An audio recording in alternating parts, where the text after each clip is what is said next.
Você abriu lá, vamos ler Salmo 62. Eu quero orar com você e orar por você, antes desse texto ser lido. Pai, em nome de Jesus, fale com o teu povo, fale com a tua igreja. Que teu Espírito Santo, ó Deus, tenha total liberdade entre nós. Para que, Senhor, saiamos daqui não com mais conteúdo bíblico, mas com a tua palavra a ponto de ser praticada em todo momento. Abençoe teu povo, abençoe tua igreja. É assim que eu oro em nome de Jesus. Amém. Salmo 62, vou ler todo ele, que diz: a minha alma descansa somente em Deus. Dele vem a minha salvação. Somente Ele é a rocha que me salva. Ele é a minha torre segura. Jamais serei abalado. Até quando todos vocês atacarão um homem que está como um muro inclinado, como uma cerca prestes a cair? Todos os propósitos deles é derrubá-lo e a sua posição elevada. Eles se deliciam com mentiras. Com a boca abençoam, mas no íntimo amaldiçoam. Descanse somente em Deus, ó minha alma. Dele vem a minha esperança. Somente Ele é a rocha que me salva. Ele é a minha torre alta. Não serei abalado. A minha salvação e a minha honra de Deus dependem.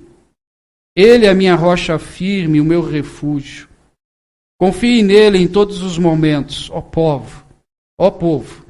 Derrame diante dele o coração, pois ele é o nosso refúgio. Os homens de origem humilde não passam de um sopro, e os de origem importante não passam de mentira, pesados na balança. Juntos não chegam ao peso de um sopro. Não confiem na extorsão, nem ponham esperança nos bens roubados, e suas riquezas aumentem. Não ponham neles o coração. Uma vez Deus falou, 2 vezes eu ouvi, que o poder pertence a Deus. Contigo também, Senhor, está a fidelidade. É certo que retribuirás a cada um conforme o seu procedimento. Esse salmo é o salmo de Davi, e Davi está aqui colocando o seu louvor, o seu coração diante de Deus, nesse cântico. E provavelmente Davi escreve esse salmo logo após ou relembrando um momento difícil que ele passou em sua vida, que foi a rebelião do seu filho Absalão. Quando Absalão quis tomar o trono, você encontra essa história lá em 2 Samuel, a partir do capítulo 16. E Davi está ali relembrando esses rebeldes que tentavam derrubá-lo como rei e que não suportavam, principalmente, o seu crescimento, tanto quanto o rei, como o crescimento espiritual que Davi tinha. Os ataques dos inimigos contra Davi eram ataques covardes. Eram ataques que vinham tanto de forma externa, de fora, como você conhece na história, os filisteus que atacavam Israel e ali Davi lutava, como ataques internos. E ataques internos tanto de familiares, como citei Absalão, quanto dele mesmo. Alguns momentos difíceis que Davi sentia no seu coração. Mas esses ataques não faziam com que Davi diminuísse a sua fé em Deus. Não é à toa que Davi vai escrever aí no verso 1 que lemos: a minha alma descansa somente em Deus. Só Deus me traz descanso. Dele vem a minha salvação. Somente Ele é a rocha que me salva. Ele é a minha torre segura. Jamais serei abalado. Davi, ele descansava a vida dele em Deus. E se você conhecer um pouquinho da história de Davi, você vai lembrar que Davi, por várias vezes, recorreu a Deus na sua trajetória. E Davi também, ele tinha amigos. Amigos esses que lhe ajudavam, que lhe traziam consolo, conforto. Por vezes esses amigos lhe davam apoio. Eram também um momento de fortaleza os amigos de Davi. Lá no Salmo 35:1, Davi vai dizer que ainda que ele tivesse esses amigos que lhe traziam força, ele sabia que a perfeição, ou melhor, o perfeito consolo vinha do Senhor. Mas o Salmo 35:1 diz: pleiteia, Senhor, com aqueles que pleiteiam contra mim, peleja contra os que pelejam contra mim. Davi, ele sabia que Deus estaria com ele, mas ele tinha esse privilégio dos amigos. Essa semana eu conversava com um grupo de pastores, que nós já nos encontramos, antes era semanal, mas a coisa apertou. A gente agora se encontra mensalmente, há 7 anos. A gente acha que é 7, outros acham que é 8, não sei. E há tanto tempo que dizem que quando a coisa é boa, a gente para de contar. E é um momento em que a gente descarrega o coração. A gente não vai para fazer estudo, a gente não vai para ficar estudando Bíblia, a gente vai para orar e descarregar o coração. A gente faz isso uma vez por mês. E essa semana a gente se encontrou. E na vinda para cá, para Maringá, eu disse: olha, como é bom ter amigos. Porque a gente sabe que temos Deus. Todo momento, todo instante, Deus está conosco. Isso é promessa dele. E todo momento que a gente senta para conversar com Deus, ele nos ouve. Mas é bom ter alguém como igual, de sentar e abrir o coração. E Davi tinha esses amigos. Lá em 2 Samuel 23, Davi tinha amigos que poderiam até mesmo dar a vida por ele. Você tem amigos assim? Que poderiam dar a vida por você? Que poderiam entregar-se, não só pela vida, mas entregar algo por você? Nos versos 13 a 17 de 2 Samuel 23, tem um fato muito interessante. Davi está com seus amigos. Ele tinha no seu batalhão 30 homens de confiança, e desses 30 tinham 3, muito chegados a ele. Davi disse assim: olha, eu queria tanto beber água de uma cisterna. Era uma cisterna famosa, conhecida daquele povo. A água deveria ser muito boa, porque Davi queria muito beber água daquele local. Isso aqui, para chegar nessa cisterna, era muito perigoso. Muito perigoso. Poderia se morrer, os judeus poderiam morrer chegando até lá, serem atacados. E esses 3 amigos arriscam a vida e vão lá pegar água para Davi. E quando eles chegam com a água para Davi, Davi no verso 17 diz: o Senhor me livre de beber essa água. Seria como beber o sangue dos que se arriscaram a vida por trazê-lo. E Davi não bebeu a água. Davi ofereceu essa água em sacrifício, porque ele reconheceu a amizade daqueles homens que não se importaram com a sua própria vida. Querido, Salmo 62, ele me ensina como que eu posso descansar em Deus. E nesse processo do descansar em Deus, há alguns momentos que nós precisamos entender e conviver com eles. Ele já me ensina que eu preciso aprender a descansar em Deus. Irmãos, aprender a descansar em Deus parece que é óbvio, mas não é. Parece que é fácil, mas é difícil. O verso 1 e 12 que lemos, ele diz: ó, minha alma, descansa em Deus. Descansar em Deus é aquela ideia de Jesus dormindo no barco enquanto a tempestade atacava o barco. Lembra dessa passagem que os discípulos apavorados, assustados, acordam Jesus: Jesus, o barco vai afundar. O Senhor não se importa com isso? Ele levanta, acalma a tempestade, olha para os discípulos, dá-lhe uma bronca e diz: ô homens de pequena fé. Pequena fé porque o próprio Deus estava naquele barco. O descansar em Deus é dormir diante da tempestade, mas, irmãos, não é fácil.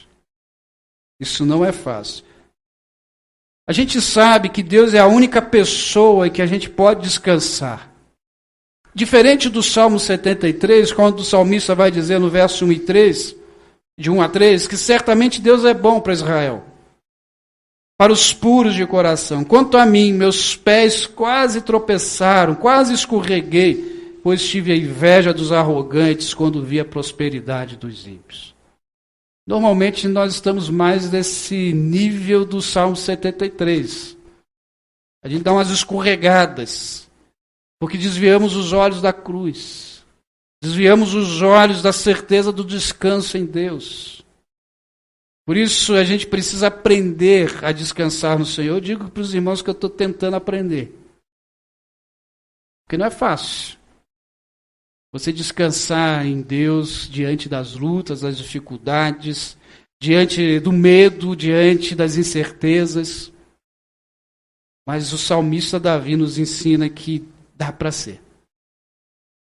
E ele escreve um cântico onde um povo, assim como eu, impaciente, um povo em que viu a manifestação de Deus todo instante, que é o povo judeu, o povo de Israel. Eles eram impacientes, era um povo que viu o mover de Deus, experimentaram milagres, experimentaram o mover de Deus assim que a gente não consegue nem imaginar. Mas está aí registrado, viram o mar se abrir, comeram do bom e do melhor por 40 anos, sapatos não se estragaram. Mas mesmo assim era um povo sem impaciência, assim como você e eu. E volta e meia, dá uns deslizes e reclama de Deus. Eles eram impacientes e a fé deles, volta e meia, era abalada. Porque desviavam os olhos do poder de Deus, assim como nós desviamos os olhos da ação de Deus sobre a nossa vida. Porque a gente tem dificuldade de aprender a descansar. A gente tem dificuldade de descansar em Deus, a gente tem dificuldade de descansar das nossas tarefas, porque nós estamos numa sociedade que se a gente fica parado, parece que está roubando alguém. A gente tem dificuldade disso. E eu sou o primeiro a confessar o pecado. É difícil descansar em Deus quando a coisa não está boa. Mas, além de Davi, o apóstolo Paulo, não sei se ele, parafraseando o Salmo 62, ele vai dizer o seguinte, 2 Coríntios 4, 16 a 18, por isso não desanimamos, embora exteriormente estejamos a desgastar-nos, interiormente estamos sendo renovados dia após dia.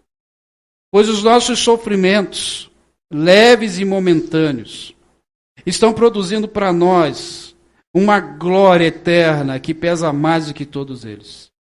Assim, fixamos os olhos naquilo que se vê, não naquilo que se vê, mas no que não se vê. Pois o que se vê é transitório, mas o que não se vê é eterno. E quando o apóstolo Paulo diz que nossos sofrimentos leves e momentâneos, quem escreve isso é um homem que levou mais de 300 chibatadas nas costas. Um homem que estava algemado por pregar o evangelho, condenado à morte, por falar do evangelho. Foi um homem em que apanhou, sofreu 3 naufrágios, no último quase morreu e é salvo, chega na praia, está lá no final de Atos, e ainda é picado por uma serpente. Deus o livra do veneno. Era um homem que escreve, olha, os nossos leves e momentâneos sofrimentos. Ele vai dizer, isso aí nada é comparado àquilo que o Senhor já tem reservado para você e para mim. Descansar em Deus é saber que esses sofrimentos passam. É entender que diante da fé, porque Ele vai dizer, a gente não está fixo naquilo que é visível, mas naquilo que a gente não está vendo. E é ali que a glória de Deus é manifestada. O nosso problema é que a gente só crê quando vê. A gente só acredita vendo. A gente fala mal de Tomé. Quando a gente lê Tomé falando que só vai acreditar que Jesus ressuscitou se vê, pelo menos ele foi sincero. A sinceridade de Tomé é incrível, porque a gente às vezes é diferente de Tomé. A gente diz de boca para fora que crê, mas por dentro não crê. A gente tem esse pouquinho de Tomé. Mas Paulo está dizendo, o apóstolo Paulo está dizendo, olha, que a gente fixe os nossos olhos no que a gente não está vendo, porque é ali que Deus está agindo. E diante dos sofrimentos, diante das perseguições, como o Davi expõe no Salmo 62, é aí que a gente precisa descansar. Isso não significa que a gente menospreza a dor. Isso não significa que a gente olha para um momento difícil e dá risada dele. Não. A gente entende o momento, a gente passa pelo momento, a gente está consciente disso. Mas a gente sabe que é Deus que nos sustenta. Que diante desses sofrimentos que você pode estar passando, diante das dúvidas que você pode estar passando, Deus está trabalhando. A gente não está vendo o resultado ainda, mas Ele já está lá no resultado, porque Ele não se prende no agora. E sobre isso a gente precisa tomar muito cuidado com a ação do inimigo sobre a nossa vida, a ação do diabo. Porque ele aproveita os momentos de fragilidade da nossa vida justamente para tirar a nossa paz, reduzir a nossa fé, ou quem sabe até mesmo tirar a fé. Ali o verso 4, Salmo 62. Todo o propósito deles, aí falando dos inimigos que o perseguiam, é derrubá-lo de sua posição elevada. Eles se deliciam com mentiras, com a boca abençoam, mas no íntimo amaldiçoam.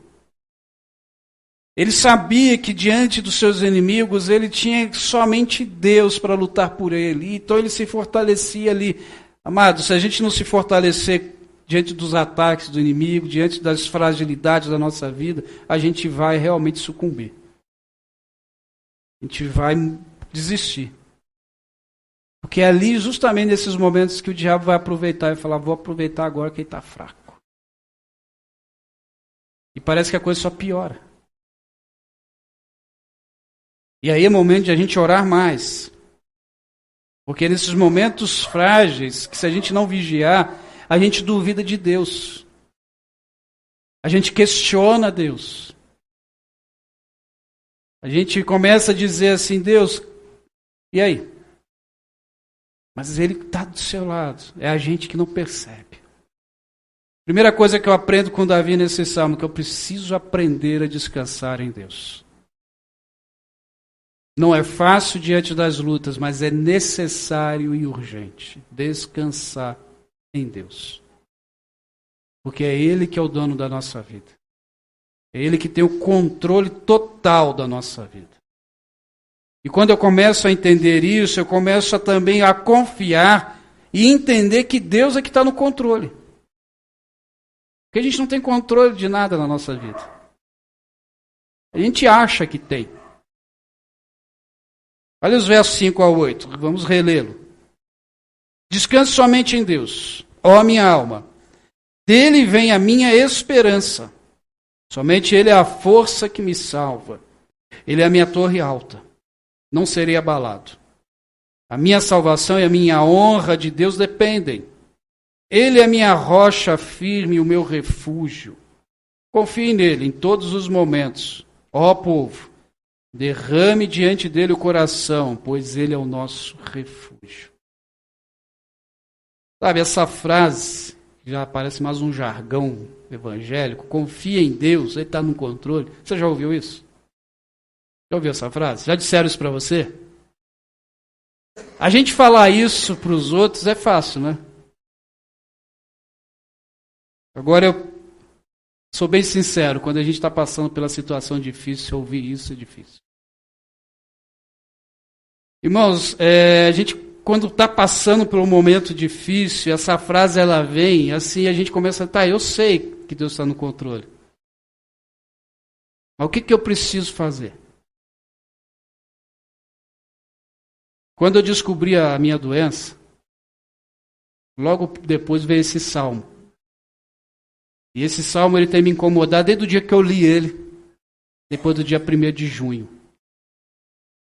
E esse salmo falou muito ao meu coração. E eu falei, Deus, eu preciso falar esse salmo para a igreja. Porque muitas pessoas falavam isso para mim, pastor, confia em Deus. E um dia eu reclamei com a Paula, eu falei, eu estou cansado de ouvir isso. Porque eu confio em Deus. Mas deixa eu chorar um pouco. Deixa eu me lamentar um pouco. E um dia, sozinho no escritório, naquela semana trágica da vida, eu ouvi lá do médico o parecer da biópsia. Hoje, inclusive, eu estava lá fuçando e eu achei a data. Foi 7 de junho. Eu estava lá trabalhando e disse, Deus, manda alguém vir conversar comigo. Só minha família sabia do problema. Manda alguém conversar comigo. E ninguém veio. Ninguém. Eu falei, poxa vida, hein, Deus. Fui dormir. No outro dia, os irmãos sabem que quando eu vou dormir, eu desligo minha internet. O celular está ligado, mas a internet está desligada. Senão eu não durmo, né? Toda hora chegando coisa. No outro dia, liguei o celular. Tinha uma mensagem de uma irmã aqui da igreja, que hoje eu falei com ela. Irmã Cleusa. E mandou um hino, 345. Depois, se alguém souber cantá-lo, vamos combinar para cantar aqui na igreja. Pode deixar, irmãos, eu não vou ferir os seus ouvidos. Mas um trecho dessa música, eu vi que foi ali Deus sentando do meu lado e conversando comigo.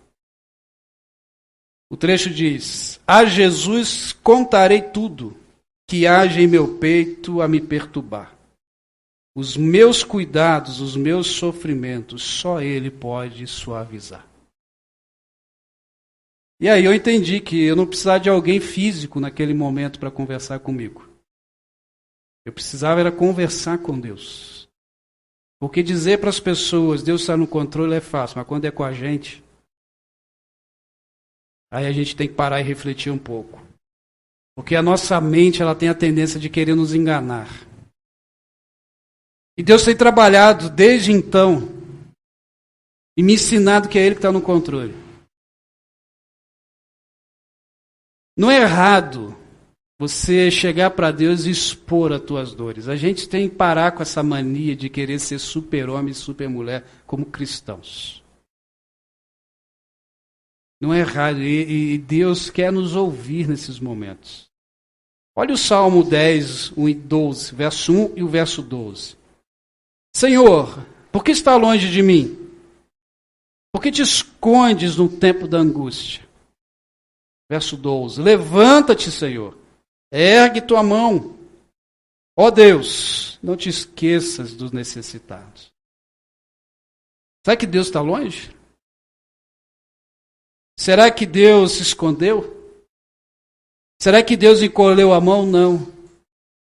Mas naquele momento o salmista precisava falar isso para Deus. Ele responde, Deus age. Depois você lê o Salmo 10. Porque quando chega as tempestades na nossa vida, às vezes a gente, se não abrir os olhos, a nossa intimidade com Deus pode ser fragilizada, pode ser abalada. Podemos ficar ali estremecidos. Mas é nesse momento em que a gente precisa chegar mais perto de Deus. É nesses momentos em que a gente não quer orar, que a gente não quer ler a Bíblia, a gente não quer vir na igreja. É nesses momentos que a gente precisa se fortalecer e ler a Bíblia, orar e vir à igreja. Abrir o coração. Porque é nesses momentos que o diabo quer fazer o seguinte, tá vendo? Cadê teu Deus essa hora? É nesses momentos que me lembro de Mateus capítulo 4, depois que Jesus passa pelo jejum, e que a primeira coisa que o diabo fala para Jesus é, se tu és filho de Deus, transforma essas pedras em pães.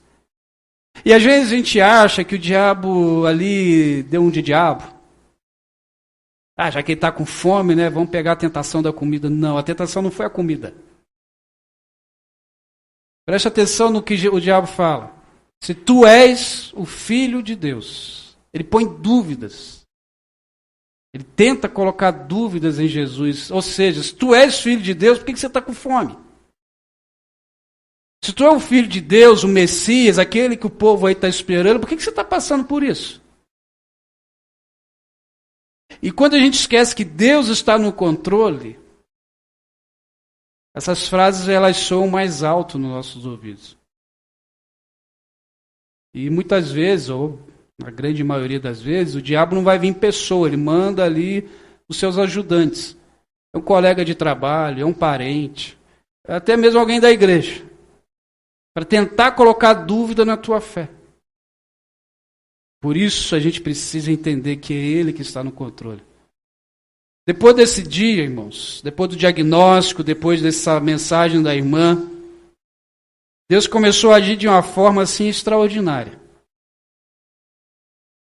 A primeira coisa que ele começou a fazer é colocar homens que passaram pela mesma situação, inclusive um deles com a mesma idade, para vir conversar comigo. Nós sentamos no momento de almoço, no congresso, e Deus fez com que ele sentasse ali. Porque ele ia sentar do outro lado, me viu ali, viu um outro pastor, sentou, a gente começou a conversar. Ele contou a experiência dele. Depois, aqui em Maringá, conheci mais 2 que passaram pela mesma coisa, que vieram conversar, e um, inclusive, a gente vai sentar terça-feira para conversar mais. Depois, algumas pessoas conheciam esse médico que vai me operar e disse, olha, o cara é bom, ele é muito bom. E por isso eu sempre ponho no grupo lá, não ore por mim, ore pelo médico. Porque Deus já vai agir ali, uma hora que o médico seja o instrumento de Deus. O médico que seja aquele que fará a cirurgia. E eu percebi, irmãos, que quando Deus está no controle, a gente não precisa se preocupar mais. As emoções são abaladas? São. Mentiria se eu dissesse que não, porque a Paula está me vendo. As emoções sim abalam, mas a fé não. Deus está no controle, por isso ele diz no verso 8, confie nele em todos os momentos, em todos os instantes, no tempo de abundância e no tempo também que não tem abundância, no tempo da alegria e no tempo da tristeza, em todos os momentos. Nos momentos de aflições é ali que a minha fé precisa ser fortalecida, buscando a presença dele para suportar essas aflições. E é nesses momentos em que nós somos aperfeiçoados por Deus. Somos experimentados e somos aperfeiçoados. Aqueles que andam em cima do muro, aqueles que não colocam a sua vida nas mãos dele, que não entendem que ele está no controle, vivem a murmurar, vivem a duvidar, e aí se angustiam, abandonam a fé. Porque estão em cima do muro. Ainda não entenderam que precisa estar na frente da cruz. Ainda não entenderam que precisam caminhar com Jesus. É isso que o apóstolo Paulo fala em Romanos 8, 27 e 28, que nós conhecemos. Aquele que sonda os corações conhece a intenção do Espírito, porque o Espírito intercede pelos santos, de acordo com a vontade de Deus. Sabemos que Deus age em todas as coisas para o bem daqueles que o amam, dos que foram chamados de acordo com o seu propósito. Deus age em todo o tempo, Deus age na vida daqueles que o amam. O Espírito intercede por você e por mim. É nesses momentos que a gente está ali dolorido que o Espírito está dizendo, vai firme, Deus continua com você. Não desiste. Tiago 1,2 diz, meus irmãos, considerem motivo de grande alegria o fato de passarem por diversas provações. É louco isso, né? Tem textos da Bíblia que a gente não quer ler. Somente esse, né? Estejam alegres por passarem por privações, por dificuldades. Mas vamos entender o texto. Aí a palavra diversas, em algumas traduções está várias provações. Essa palavrinha no grego, ela traz a ideia de várias cores ou multicores. Que é a mesma ideia, é a mesma palavra, ou a raiz dessa palavra que vem a nossa palavra graça. A ideia é que, olha, por que você está alegre? É por causa da graça de Deus que nos sustenta diante das provações. As provações, as dificuldades vêm, são muitas, são diversas, são multicoloridas, mas assim como várias dificuldades, a graça é maior. A graça supera. O verso 3 e 4 de Tiago 1 diz que, pois vocês sabem que a prova da sua fé produz perseverança. E a perseverança deve ter ação completa, a fim de que vocês sejam maduros e íntegros, sem lhes faltar coisa alguma. É pela graça que não nos falta nada. A nossa esperança, irmãos, está baseada na graça de Deus. Não é no nosso conhecimento, não é na nossa força, não é pelo dinheiro que temos ou não temos, não é nem pelo médico que vai operar. A nossa fé está na graça de Jesus. E aí eu entendo que sem Ele eu sou frágil e fraco. Sem essa graça, sem esse Senhor, a gente é frágil. A gente é fraco. A gente não chega daqui no portão. O verso 9 a 12 diz que os homens de origem humilde não passam de um sopro. Os de origem importante não passam de mentira, pesados na balança, juntos não chegam ao peso de um sopro. Não confiem na extorsão, nem ponham esperança em seus bens roubados. Se as suas riquezas aumentam, não ponham nelas o coração. Uma vez Deus falou, duas vezes eu ouvi. O poder de Deus, o poder pertence a Deus. Contigo também, Senhor, está a fidelidade. É certo que retribuirás a cada um conforme o procedimento. Irmãos, nós não passamos de um sopro. Quando o salmista fala sobre essa palavrinha sopro, é sobre essa fragilidade. É sobre sermos passageiros. E nessa fragilidade nós caímos no engano de confiar em algumas coisas. Confiar em riqueza, confiar nos homens, confiar nos nossos entendimentos. Mas nós precisamos confiar em Deus que direciona a nossa vida. Essas outras coisas ajudam sim. Mas é Deus que age. Davi nos lembra que nós pertencemos a Deus e que Ele é fiel para conosco. Quando ele usa aí a palavra homens, homem ali no Salmo é a palavra Adam, que é o nosso Adão. Davi está lembrando quando ele fala que os homens humildes e os homens poderosos, ele está falando que os homens nada mais são que pessoas ou seres, criação frágeis. E que principalmente depois do pecado, depois da queda, se tornaram completamente fragilizados por causa desse pecado. Perderam a sua humildade, perderam a sua transparência, perderam tudo aquilo que Deus havia lhes dado ali no jardim. Não perderam ali o contato com Deus, mas se afastam desse contato e que a cada momento, pensando que são alguma coisa, vão se tornando cada vez mais fracos. Por isso ele usa essa palavra Adam. Queridos, Deus espera que nós nos aproximamos dele, para que o nosso orgulho, para que nosso ego inflado seja diminuído e que nós possamos crescer sim na graça e no conhecimento dele. Por isso ele nos convida hoje a descansar nele, porque o pecado veio pelo Adão, fez com que os homens se tornassem tão frágeis, mas a salvação que Davi coloca ali veio por um homem, Jesus Cristo, e é nele que nós nos fortalecemos. O verso 9 de 1 João 1 diz: se confessarmos os nossos pecados, Ele é fiel, Ele é justo, para perdoar os nossos pecados e nos purificar de toda a injustiça. Por isso eu quero convidar você hoje a primeiro, descanse em Deus. O que você precisa descansar em Deus? Segundo, confesse teus pecados a Ele. Confesse. E termino com Mateus 11, 28. Venham a mim, todos os que estão cansados e sobrecarregados, que eu lhes darei descanso. O que tem sido alvo de cansaço para você? Eu não estou falando de cansaço físico, do trabalho, não. Isso aí, um bom banho, uma noite bem dormida, já resolve. Mas o cansaço da alma,